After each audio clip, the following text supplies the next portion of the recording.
Muita calma nessa hora, muita hora nessa calma. Eu sou Felipe Barbosa, um escritor apaixonado por fantasia, mitologia e horror. E esse aqui é o Surto Coletivo, o quadro que vocês já conhecem, onde vocês mandam seus surtos e eu trago um convidado para surtar sobre os surtos de vocês. O convidado de hoje é muito especial porque é um criador que eu admiro bastante. Seja bem-vindo, Thiago Magaldi, do Cala a Boca Thiago, e eu peço por favor que você se apresente para quem ainda não te conhece. Oi, pessoal. Muito obrigado, Felipe, por me convidar aqui para esse surto.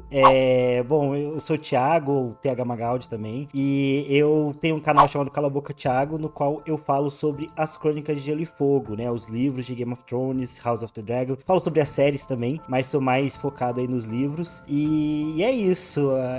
Esse tem sido meu trabalho aí nos últimos anos. E tô muito feliz de estar aqui para poder falar de uma coisa que não é das crônicas também, que tem outros livros que eu amo. Eu tô achando ótimo que eu tô completando aqui uma tríade de criadores corrompidos, porque eu consegui trazer nessa maratona o César do Tolkien Talk pra falar de algo que não era Senhor dos Anéis, a Mikam pra falar de algo que não era Game of Thrones, e agora o Thiago também pra falar de algo que não é Game of Thrones. Eu fico feliz. Lembrando que esse é mais um conteúdo da nossa maratona de fantasia. Ao longo desse mês nós teremos conteúdos diários sobre filmes, séries e livros dentro do gênero de fantasia, então confiram aí se vocês estão inscritos no canal e me seguindo nas redes sociais para não perder nada. E as redes sociais, o canal do Thiago vai estar tudo linkado aqui na descrição, não deixa de conhecer o trabalho dele que é incrível. Sem mais delongas, bora lá então. Harry Potter é um garoto órfão que leva uma vida infeliz com seus tios, os Dursleys, até que ele recebe uma carta contendo um convite para ingressar em Hogwarts, uma famosa escola de magia e bruxaria. Embora o tio Walter Dursley tente de todas as formas impedir que o Harry leia a carta ou consiga ir para a escola, tudo muda quando eles recebem a visita de Hagrid, o guarda-caça de Hogwarts, que leva o Harry com ele e o apresenta ao mundo bruxo do qual seus pais faziam parte. A partir disso, o Harry vai descobrir que há muito mais sobre o seu passado do que ele imagina, e ao ingressar na escola ao lado dos seus dois novos amigos, Ron Weasley e Hermione Granger, ele irá descobrir que há muitos perigos nessa jornada, principalmente porque a sombra daquele que não deve ser nomeado, o terrível bruxo das trevas Lord Voldemort, ainda paira sobre ele, o garoto que o derrotou quando era apenas um bebê, conhecido por todos como o menino que sobreviveu. Essa é a sinopse do filme Harry Potter e a Pedra Filosofal de 2001, que foi a escolha do Thiago, do Cala a Boca Thiago, para nossa maratona de fantasia. Thiago, conta pra gente por que é que você escolheu esse filme. Olha, é que pra mim, quando a gente fala de fantasia, o que vem na cabeça, assim, logo no começo é Harry Potter. Eu não sei, assim, dizer se é a melhor história de fantasia de todas. Acho que isso fica aberto pra discussões, mas que é... Acho que hoje em dia, assim, o principal nome da fantasia, eu acho que é. E pra mim, assim, e acho que pra minha geração, pra nossa geração, Sim. aqui é o que mais marcou. Então, quando o Felipe falou que a gente ia fazer né, o surto de fantasia, eu falei, não, pra mim é Harry Potter, assim, que vem logo na cabeça. E é um filme muito especial pra mim, e acho que pra muita gente também. Pedra Filosofal começa aí a saga, que mudou a vida de muita gente. Eu comecei a ler por conta de Harry Potter, e acho que pra muitas pessoas isso é comum também. E primeiro assistir os filmes, então os filmes me trouxe esse amor pelo universo, que me levou a querer ler os livros, e enfim, foi um marco na minha vida. Então Harry Potter é muito especial, e acho que ele é um ótimo representante aí pro universo de fantasia. Eu acho incrível, porque essa resposta que você deu, ela muda completamente dependendo da idade e da geração da pessoa. Porque se a gente for pegar a galera que é, assim, 5 anos mais velha que a gente, porque nós temos idades parecidas, a galera vai dar a mesma resposta, mas com o Senhor dos Anéis. Provavelmente. Já Harry Potter é o Senhor dos Anéis da nossa geração, né? Não estou aqui comparando qualidade, gente. Eu amo os dois universos, né? Acho que são criações de mundo fantásticas, mas realmente Harry Potter tem esse lugar quentinho no nosso coração, né? Eu faço parte aí do time de pessoas que se decepcionou com a autora nos últimos anos, mas mesmo assim continuo tendo um carinho muito grande pela saga também. Hoje, quando eu botei essa sinopse aqui, eu falei, nossa, gente, que quentinho, sabe? Só de falar, o menino que sobreviveu, nossa. Eu acho que Harry Potter pra mim define muito isso, é o quentinho no coração, assim, me desperta muita nostalgia, muitas emoções, e tem esse problema da autora, né, e até gera sempre essa discussão de separar o autor do livro, e eu faço isso, porque Harry Potter é tão especial pra mim que eu preciso separar porque tem um lugarzinho especial na minha vida, assim, e tô feliz de estar aqui pra falar sobre o filme. Lembrando aqui, pra quem tá assistindo, que a proposta do vídeo é falar sobre o filme. Obviamente a gente deve comentar uma coisa ou outra garoto do livro também, mas o foco do vídeo é o filme e o primeiro, tá bom? Se vocês quiserem depois que eu traga conteúdo sobre os outros filmes, né, me avisem que eu arrasto o Thiago de volta, quem sabe a gente parte aí numa jornada por todos os 7 anos do Harry. Por favor. Último aviso também, teremos spoilers, mas acho que isso é meio óbvio, até porque 2001 já deu tempo de assistir o filme aí, beleza? Como de costume, a gente vai ler os surtos que vocês mandam pra gente. Se você quiser mandar surtos dos próximos vídeos, fica de olho que eu sempre posto lá na aba comunidade pedindo os comentários de vocês. Thiago, manda aí o primeiro, por favor. É da Caixa de Areia. Meu surto já começa por estarem falando desse filme maravilhoso. Mas falando do filme, eu acho sensacional toda a construção de mundo desse primeiro filme. Para uma criança de 7 anos que assistiu na época, foi mágico ver Hogwarts com seus quadros encantados, fantasmas, o esporte brutal, mas que ninguém morre há anos, e o carisma desse elenco. Fora os detalhes que se amarram no fundo da franquia, como a ofidioglossia do Harry. Um grande abraço, adoro vocês e tudo de bom sempre. E ela mandou um PS, aguardando ansiosamente o dia que falaremos da fofura da Luna. O que você acha desse comentário? Concorda? O que você acha da construção de universo? Eu acho que é maravilhoso, assim, Harry Potter tem justamente esse ponto forte, assim, de, desde o começo da saga, apresentar pra gente esse universo de uma forma que, especialmente quando a gente é mais novo, mas acho até um pouquinho quando a gente já tá adulto, que a gente queria também estar dentro desse universo. Porque todas as coisas são tão encantadas, são tão mágicas, que vai te pegando muito, assim. E uma coisa que, vendo o filme de novo, até com a minha esposa que ela comentou, é que parece muito que os atores no filme também estão muito encantados com esse universo. Eles são muito novinhos e eles estão olhando também para essas coisas e parece que eles também estão aproveitando. Então eles passam muito essa credibilidade de que esse universo é mágico mesmo e algo muito encantado. E realmente, tudo que ela falou da construção de Hogwarts, do quadribol, das aulas, gera uma identificação da gente saber como é esse sentimento de uma escola, mas traz isso mais do especial de ser uma escola de magia, que faz com que a gente queria estar muito ali participando, o trem, né, do Express Hogwarts, a estação, todos os detalhezinhos assim fazem que a gente queira estar naquele universo. Então a construção de mundo é muito boa. Sim, eu concordo. Dentro da fantasia, eu sou muito apaixonado pelo subgênero, digamos assim, do realismo mágico, né? Quando a gente tem algo se passando no nosso mundo. E apesar dali a gente ter um mundo bruxo, entre aspas, né? Faz parte do planeta que a gente vive, eles só estão escondidos, né? E eu gosto muito, em obras de realismo mágico, quando o autor consegue pegar alguns conceitos que a gente já conhece e desconstruir, trazendo propostas assim, como seria, né, se os bruxos tivessem uma escola, né? Então eu amo o humor e até um pouquinho da ironia que é presente na construção de mundo nesses primeiros filmes, em que a coisa ainda é um pouco mais infantil. Sim.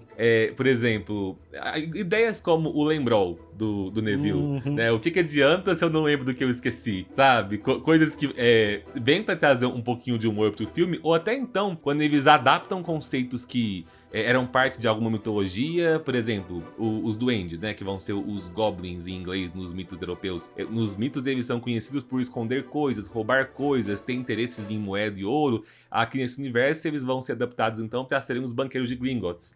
As vassouras, que são um artefato que em todas as lendas sempre teve relacionado com bruxaria. Aqui vira um item esportivo do quadribol. E o que eu acho massa dessas adaptações é que, por Harry Potter ter virado um grande blockbuster que moldou o que muitas pessoas de uma geração conhecem como fantasia, a gente olha para esses itens no filme como se fosse algo normal da fantasia, mas a gente esquece que antes de Harry Potter não existia trabalhado dessa forma. Então assim, a gente esquece o tanto que algumas dessas ideias são originais. Sim, uma coisa que sempre me pega muito, e talvez pra quem joga RPG pega isso também, que a varinha mágica, ela não é um item tão clássico assim desse bruxo poderoso, feiticeiro. O clássico é o cajado, né? Sim. E até no D&D também, o que é o clássico da fantasia, é o cajado do mago que vai usar. E a autora conseguiu transpor isso pra varinha, que acho que antes de Harry Potter era mais a varinha de condão, e aqui ela traz pra ser esse item principal, que vai ter tanta importância na saga. Então ela realmente conseguiu reconstruir, ressignificar alguns elementos da própria fantasia, né? E aí eu acho que melhora mais ainda isso não só a direção do Chris Columbus no primeiro filme, mas de toda a equipe de produção, que consegue fazer com que, mesmo que seja um filme infantil, adaptar esses conceitos de uma forma... Perdi a palavra aqui, mas de uma forma que não fique tosco. Sim. Porque quando você lê o livro ele não tem uma preocupação em parecer um livro infantil, porque e até nas ilustrações que a gente vê, por exemplo, a varinha que eles usam nas primeiras ilustrações, parece uma varinha bem mais estilo varinha de condão da fada madrinha, sabe?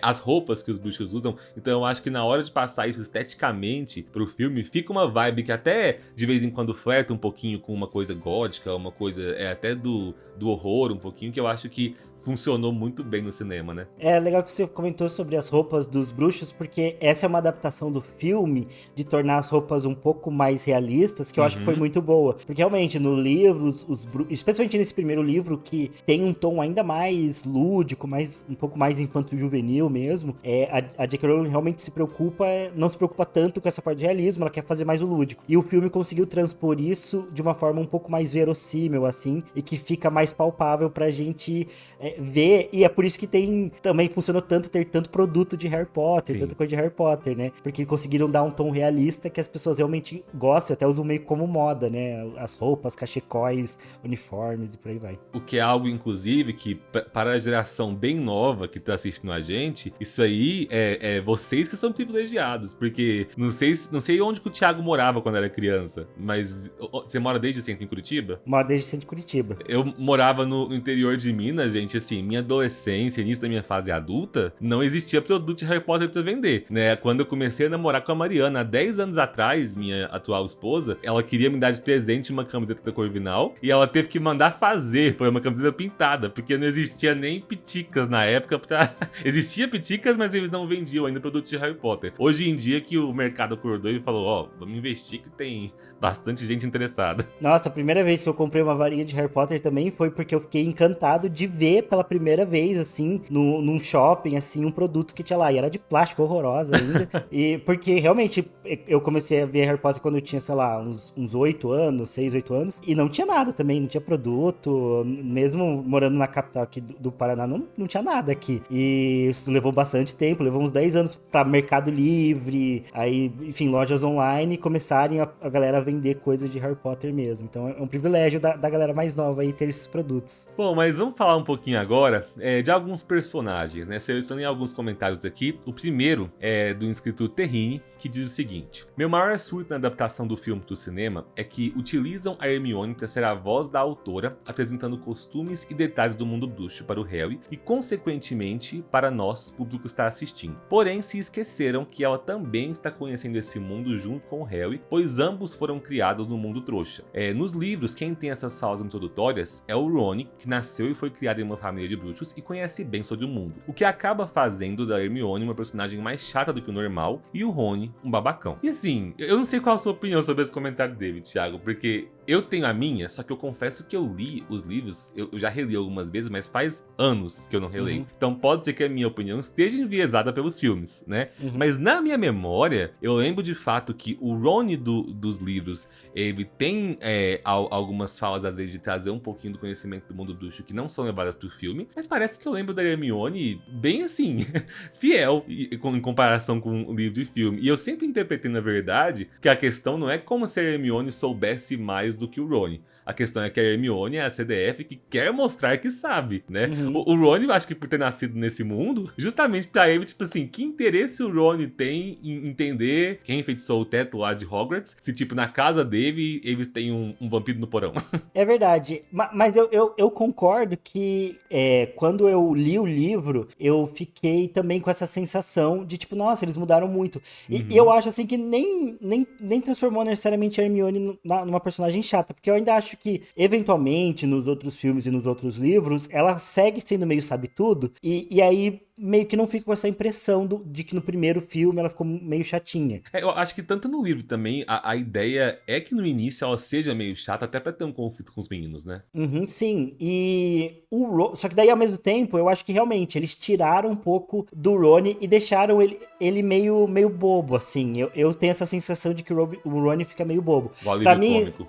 Pra mim o maior exemplo disso, que eu acho que é o único que talvez impacte realmente na história, é no final, quando eles estão indo tentar salvar a Pedra Filosofal e eles caem nas plantas, que ficam prendendo ali eles. E, se eu não me engano, nos livros, eles não... O Rony não... Até talvez seja a ideia do Rony ficar calmo e passar pela planta. E no filme eles fizeram ele ficar super nervoso, meio bobo, e a Hermione tem que salvar ele. Então, realmente, eu vejo essa diferença, mas, sinceramente, acho que não me atrapalha, assim. Não é algo... É algo que eu preciso estar bem atento pra observar e falar, o Rony já devia saber disso. Sim.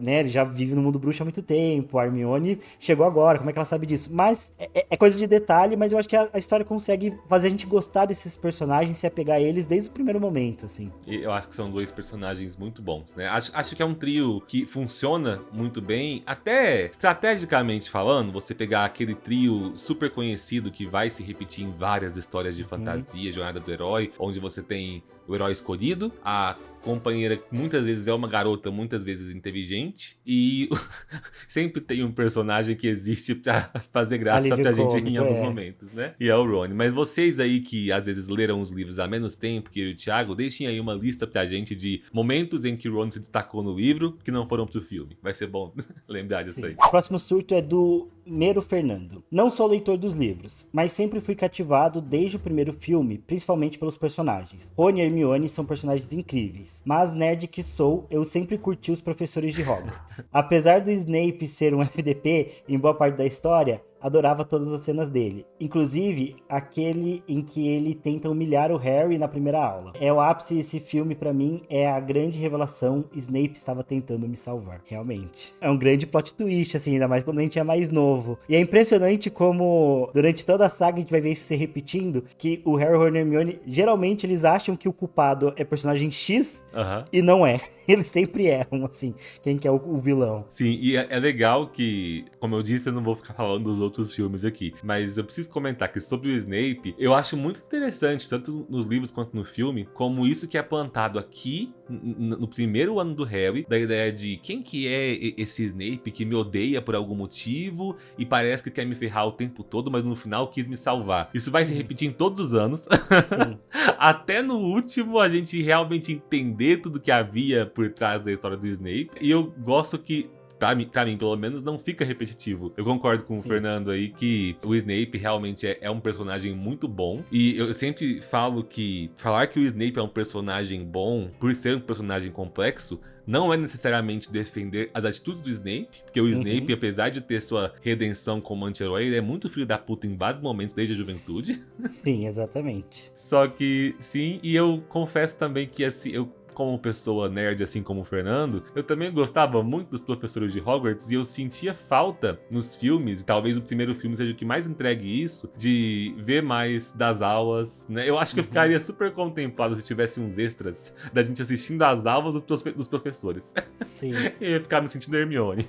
Nossa, eu sinto falta disso também no filme. Será que na série nova que vai ter eles vão trazer isso? Provavelmente. Porque faz falta, assim, ter as aulas, porque as aulas são mágicas também, né? Sim. Então elas são legais. E eu acho que os professores, todos eles são figuras, assim, meio um pouquinho excêntricas e que dão pra gente também esse ar do lúdico, né? Que a história quer passar, assim, dos bruxos como essas figuras muito diferenciadas, assim. Eu acho que o primeiro e o segundo filme, que são os do Chris Columbus, conseguem trazer isso muito bem, assim, né? Dos professores com essas personagens atípicos, meio estranhos. O Snape já aparece todo de preto, com aquela cara bem, né? Que o livro fala que é oleosa, aquele cabelo escorrido, todo estranho, meio sinistro. O Dumbledore também é um personagem que eu gosto muito, acho que é o meu personagem favorito de Harry Potter, e vem com esse ar de mago dele, só que ao mesmo tempo ele tem essa coisa de ser o grande mago, mas ele também tem uma coisa meio cômica, né? Tanto que no final, quando o Harry tá lá no leito hospitalar, ele vai comer, né, um feijãozinho de todos os sabores, pega um de cera de ouvido, eu acho, super nojento, mas é muito engraçado, né? Então ela manda muito bem também, o filme manda muito bem em construir esses professores. Sim, muito, muito bem. Bom, o próximo comentário é do Johnson K. Carlos. E ele disse: no ano do lançamento aqui no Brasil, minha tia me convidou para assistir no cinema Harry Potter e a Pedra Filosofal. Era criança, mas não conhecia a história. Ela então me contou que era um filme com magia, bruxas e feitiçaria. Fiquei super empolgado. Na sessão, além da minha tia, estava também seu marido da época. Passei o filme inteiro esperando o momento em que eles iam usar os feitiços e poderes, mas tudo que vi foi uma pena flutuando numa imensa sala de aula pendurada por um fio de nylon. Minha tia dormiu antes do filme acabar, enquanto eu e seu marido ficamos bem desapontados, pois esperávamos algo bem fabuloso. Desde então não consegui ver outro filme da franquia ou me interessar pelos livros por vontade própria, né? Eu aposto que a tia e o marido, e talvez o próprio Johnson, eram fãs de Senhor dos Anéis. Talvez. Mas é engraçado que eu tive a mesma experiência que ele, que não foi com Pedra Filosofal. O primeiro Harry Potter que eu fui ver no cinema foi A Câmara Secreta, quando eu era criança. E aí eu fui também com... Meus pais foram, mas também foi uma tia e o marido. Só que no meu caso todo mundo amou. Todo mundo amou o universo. É claro que isso é uma questão de gosto, mas o comentário do Johnson me fez parar pra pensar que eu já assisti o primeiro Harry Potter não sei quantas vezes e eu nunca tinha parado pra me atentar o quão pouco eles fazem magia nesse primeiro filme, né? O que é, inclusive, completamente condizente, porque eles estão no primeiro ano. Na verdade, tem... Ele falou da pena, mas a Hermione também usa o Alohomora na porta, pra abrir a porta. O Petrifico Totalus, que é clássico. Sim, ele também usa o Petrifico Totalus. No coitado do Neville, que só tava tentando ajudar. Sim. Mas sim, e tem o Simas também fazendo vários feitiços errados que explodem. Mas eu acho que realmente é um filme que tem bem poucos feitiços, né? E até o segundo também tem pouquinhos. Acho que talvez da parte do filme, talvez por questões de orçamento, assim, de CGI, quem sabe, pra não gastar tanto, mas realmente eu acho que é bem condizente com o fato de o Harry, Ron e Hermione saberem poucas magias, né? Eles estão aprendendo, eles ainda estão... E eu acho que esse filme, ele passa muita sensação de que a gente precisa conhecer um pouco esse mundo mágico, assim, tipo a magia do mundo em si, e não a magia ainda que o Harry pode fazer. Perfeito. É a magia do universo, né? Porque o Harry ainda não sabe a magia que ele pode fazer. Ele tá descobrindo, assim, o quanto ele pode ser especial, ou enfim, o que os bruxos podem fazer de incrível, tanto do lado bom quanto do lado ruim. O que acho que pega mais essa parte, talvez, entre aspas, tanto mais lúdica quanto mais institucional, de como esse mundo funciona, de como a magia se aplica aos detalhes. Então, eu acho que faz sentido essa construção, apesar de concordar que realmente falta feitiços nesse primeiro filme. Mas tem uma coisa que eu gosto nisso, que é o fato do o filme ser realista com a idade que os personagens têm. Porque existe uma coisa que me incomoda, que às vezes me tira um pouquinho de obras de fantasia, quando a gente tem protagonistas jovens que já são super habilidosos e conseguem derrotar os inimigos, os adultos, como se as habilidades caíssem do céu e não fosse necessário uma escola pra você desenvolver elas. Isso me lembra muito de algumas discussões que eu tive com algumas pessoas do canal, discussões, não brigas, no sentido de falar sobre. Quando a gente assistiu a nova adaptação em série de Percy Jackson. Eu ia falar Percy Jackson também. Eu gosto do universo de Percy Jackson, eu sei que são propostas diferentes, porque lá vai ter a ideia de que, por serem filhos de deuses, já vão vir algumas habilidades inatas. Só que eu acho que nessa série da Disney Plus, um dos grandes defeitos da série é o fato de que em todas as cenas de enfrentar monstros e tudo, você sentia que os monstros eram feitos de papel e que eles conseguiam derrotar com uma facilidade gigantesca sem necessidade de treinamento. Aqui eu gosto que o Harry, Ron e Hermione, eles não têm treinamento, né? A Hermione é quem sabe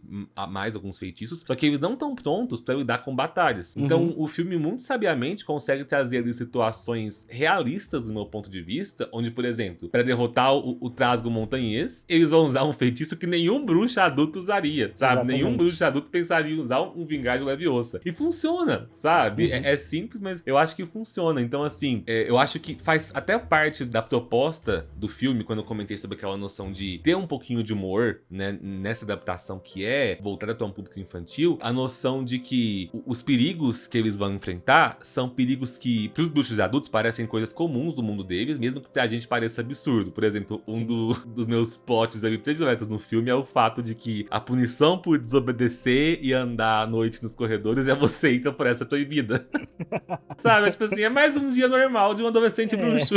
E eu gosto que, apesar disso, talvez isso fugir um pouco do realismo, mas eu acho muito legal que o clímax do filme, quando eles vão de fato impedir que o Snape pegue a pedra, eles vão passar por algumas tarefas que são bem lúdicas, assim, né? Sim. Justamente porque eu acho que a autora sabia que na hora de eles enfrentarem essas tarefas, eles não podia ser algo assim, lutar com um monstro super poderoso, porque não faria sentido. Então, as tarefas é usar um pouco da inteligência, e até eu gosto que o filme, o livro, ele tem uma tarefa a mais, que é meio que uma tarefa de poções, Né? que a Hermione faz, mas aí eu gosto que eles passaram pra Hermione usar a inteligência ali na hora de enfrentar a planta, o Rony jogando xadrez, que é um jogo épico ali do Rony, um grande momento dele da saga, jogando xadrez, e aí quando chega a parte do Harry, ele também não enfrenta, né, o professor Quirrell, né, lutando com feitiços, ele acaba vencendo, nem tanto por mérito dele, mas por conta da proteção da mãe dele e tudo mais, que de novo faz parte dessa construção desse universo, que te dá uma pista de que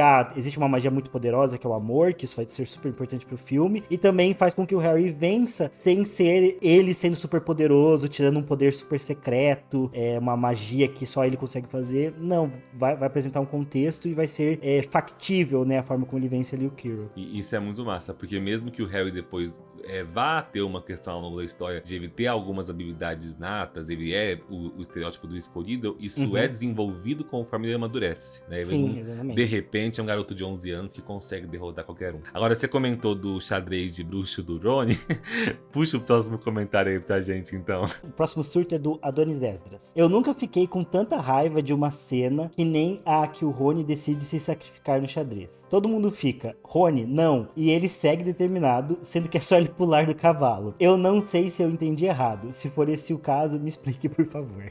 Então, o pior é que, não sei se você tem alguma memória de explicação em relação a isso. Porque no livro é diferente, porque o que faz eles ficarem pra trás é justamente o desafio das poções. Sim, Então, assim, eu achei que eu nunca tinha me incomodado tanto assim com essa cena, só que eu já tinha me questionado algumas vezes assim, por que inclusive no tabuleiro de xadrez, em como o filme monta essa cena, o Harry e a Hermione, eles se movimentam como se eles fossem as peças. O Ron tem que montar em cima do cavalo. Sim. Porque, na verdade, ele nem precisava, né? Ele podia participar do jogo só, né, dando as instruções de fora, né? Então, realmente não faz muito sentido. Mas eu gosto dessa cena, então eu vou passar pano. A gente assim. passa um pano. Pra mim, essa cena é muito legal. E tem umas coisas tem um detalhe que eu gosto dessa cena, é muito bobo. Mas, desde criança, tem um detalhezinho, assim, que eu fico hiperfoco nessa cena, que é que quando o Rony cai do cavalo, o cavalo é destruído, bate uma pedra na cara dele e fica um corte. E eu até hoje fico pensando, cara, como é que eles fizeram essa cena? Porque é muito realista, assim. Sim. A pedrinha bate e fica o corte, parece que eles cortaram mesmo o Rony, jogaram uma pedra nele, assim.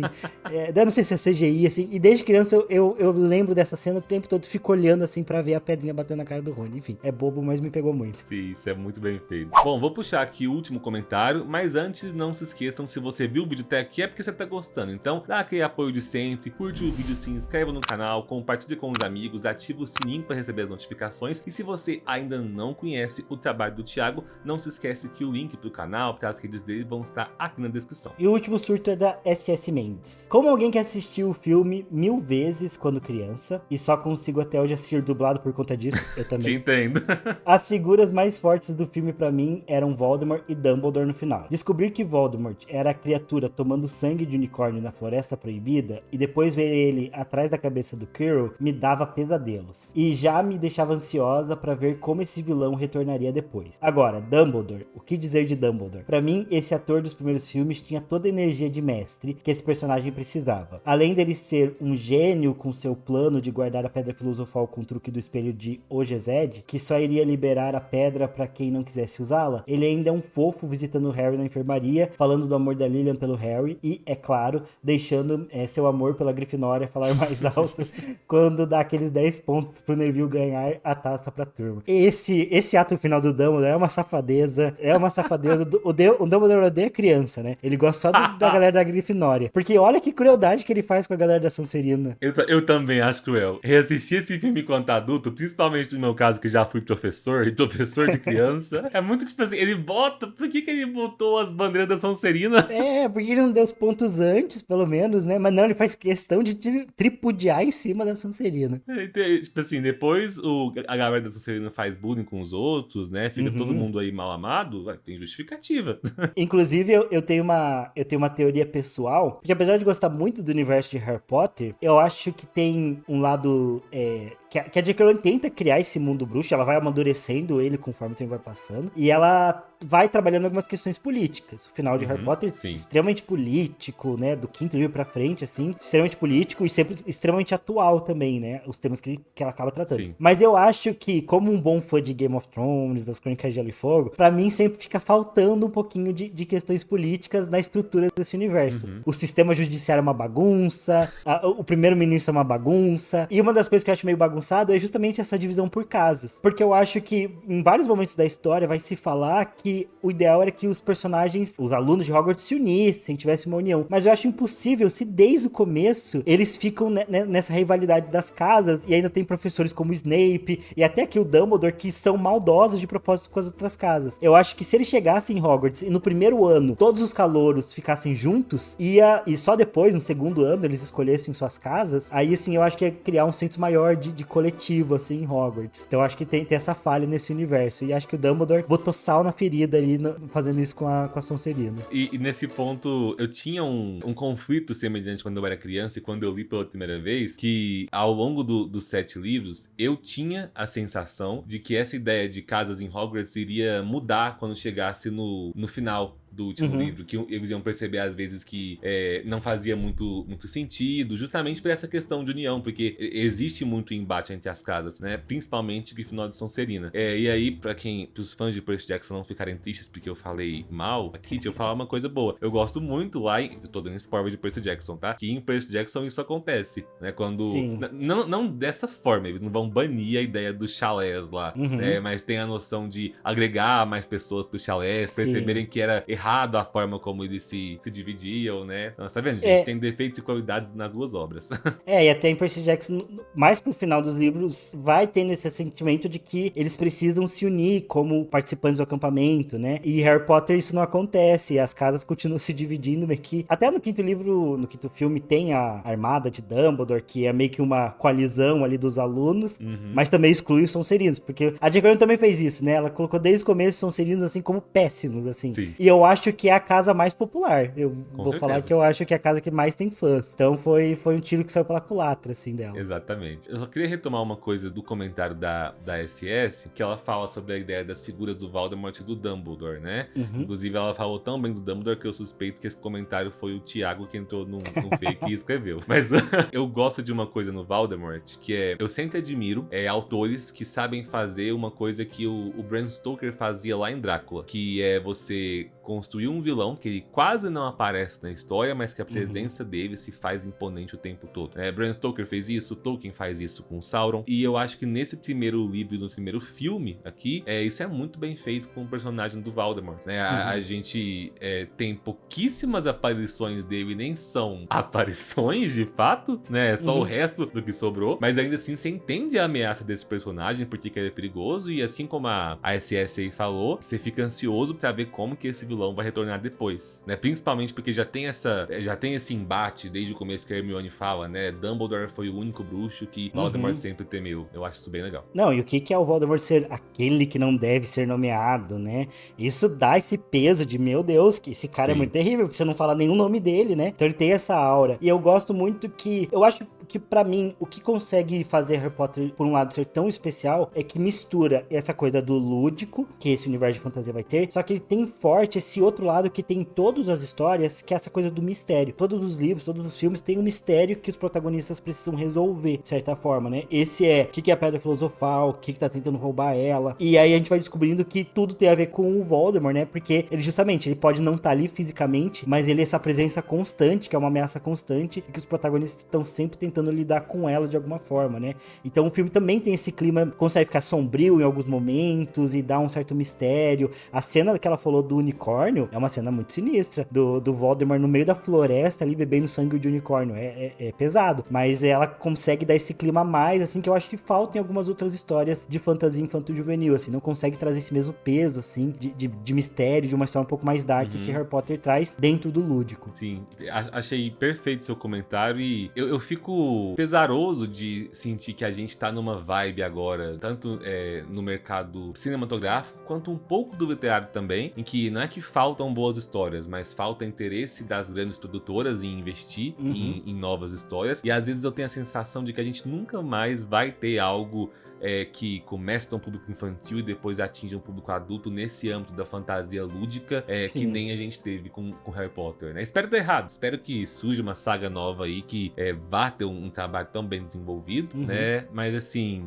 às vezes fica um pouco desesperançoso em relação a isso. Apesar de eu falar que as gerações do futuro, esse meu comentário pode parecer um pouco pesado, mas vou ser sincero aqui com vocês. As gerações do futuro vão ter uma vantagem daqui a sei lá quantas décadas a J.K. Rowling tiver morrido. Vocês vão poder aproveitar Harry Potter sem peso na consciência, assim como eu hoje em dia aproveito as obras de Lovecraft, mesmo sabendo que eu era uma babaca, porque morreu, não tô ganhando dinheiro. Mas isso é meio triste, assim, porque é uma das coisas mais especiais de Harry Potter também isso, né? Começar com uma história infantil e ir amadurecendo, e até o leitor ir amadurecendo junto, né?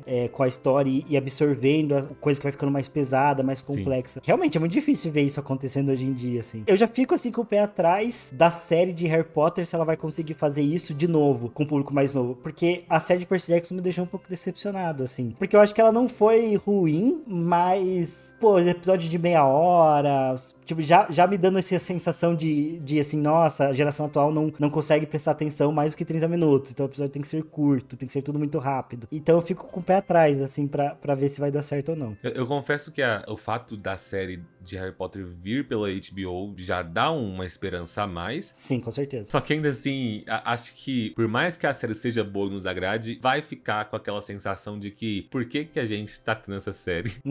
Quando tinha às vezes tantas histórias marotos, fundação de Hogwarts que podiam ser exploradas, né? Sim, é verdade. Mas enfim, é o que a gente tem, né? O mercado hoje tá vivendo só de reciclar o que fez sucesso no passado. E provavelmente, né, mesmo com todas as polêmicas, é capaz que a gente vai assistir a série quando lançar, a gente deve comentar algo por aqui. Já deixa um convite, Thiago, pra quando lançar a série, você voltar aqui no canal pra gente falar, seja mal ou seja bem. Pode chamar, a gente vai falar. Bom, então, eu queria agradecer sua participação aqui hoje, né? Achei fantástica a nossa discussão. E deixa um último tchau aí pro pessoal, fala mais uma vez do seu trabalho, né? Convido o pessoal pra assistir seu conteúdo. Beleza, então mais uma vez agradeço o Felipe aí pelo convite, adorei estar aqui, espero voltar mais vezes. E realmente, meu canal tá lá, o Cala a Boca Thiago. Agora que tá rolando House of the Dragon, estamos fazendo conteúdo sobre House of the Dragon. Eu sempre tendo a falar um pouquinho mais dos livros e até comparar o livro com série. E já aviso que tem gente que não gosta, então às vezes a pessoa vai com uma expectativa e depois briga comigo que eu tô comparando livro e série. Então meu canal é pra falar mais sobre os livros aí do universo das Crônicas de Gelo e Fogo, da obra do George R. R. Martin. Se você tiver interesse, cola lá que você vai ser muito bem recebido lá pela comunidade do canal. E é isso. Mais uma vez, obrigado aí, Felipe, pelo convite. Eu te agradeço. Pessoal, deixem as considerações de vocês nos comentários. Muito obrigado pela companhia. Um beijo e tchau!